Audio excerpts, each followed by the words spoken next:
So I did a video a couple of weeks ago about using camera gear in the field and what camera gear we use to make our cinematic videos and really all of our videos. But I realized that not everybody can get that kind of equipment or use it or have somebody to run it, and most of the people here, they want to hunt, but they still want to shoot the ducks and also shoot themselves, pun intended. So for my recommendation of if you only have one person, just yourself, to shoot a video, I would recommend using a GoPro. So this is a Hero 3 Black. They have a Hero 4, and then they also have a Hero 5, and I think that they'll be coming out with another one this fall. We'll see. They range anywhere from, I think, $200 up to $500. You could get used ones cheaper if you need to. I'll leave some links in the description for where you can find them. But this is a fantastic camera for filming yourself because you can mount it just about anywhere. Which leads me into my first point. Mounts. Mounts are very important. I have a head mount on this right now.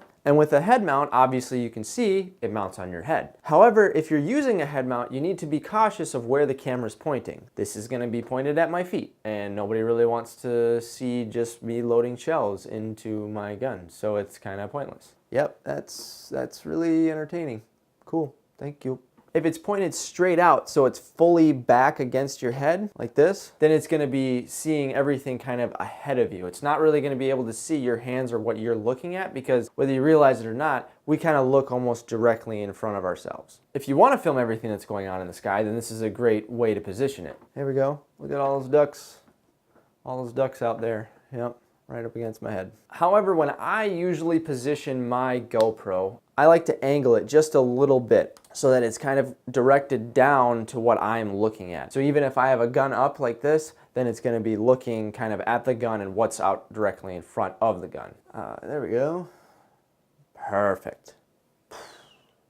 However, if you are using a gun, which that's really the point of this whole thing, and you mount the gun, your head is naturally going to turn sideways so you can see down the barrel. So that means that the camera is also going to be turned sideways. So I'm gonna give you a recommendation. It's gonna look kind of janky, but I think that this is the best way to shoot you shooting.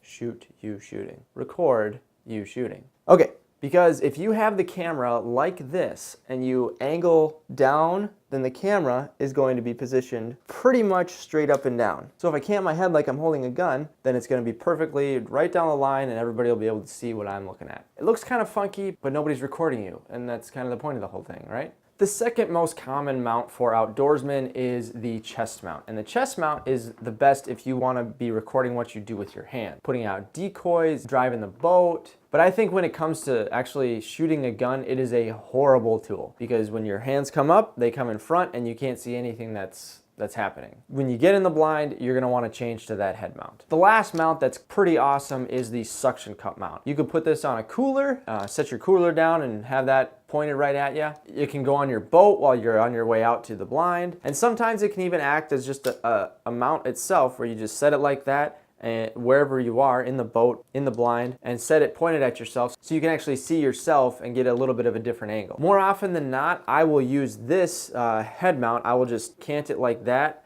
and then use that as a platform, set it on the ground and point it right up at me so that it can see me and what's going on, and it's not surrounded by grass or anything like that. It actually works pretty well. So those are the three mounts that I recommend. Next is settings. When it comes to settings, I would recommend using 1080p at 60 frames per second in medium view. And here's why. Wide view, you're gonna be able to get a lot, and which is fine. If you wanna do wide or super view, I think is what it's called, that's great. But you're not gonna be able to see very many details, and you're definitely not gonna be able to see a duck falling way the heck out there. Medium view cuts that in a little bit so that everything is just a little bit closer, and then narrow view cuts that in even more, but you gotta cut off the top and the bottom when you're editing. So I compromise, I go in the middle, and I have medium view because it takes off those warped sides. I'm able to get the full wide view, but yet I'm still able to see something falling out of the sky quite a ways away. 1080p. You can shoot in 4K if you want, however, the memory is going to just kill you in the end. So I recommend 1080p. Regardless, I recommend 60 frames per second so that you can slow it down in post. And we do 1080p because we have a lot of footage and we don't want to run out our space when we're not posting in 4K or 2K or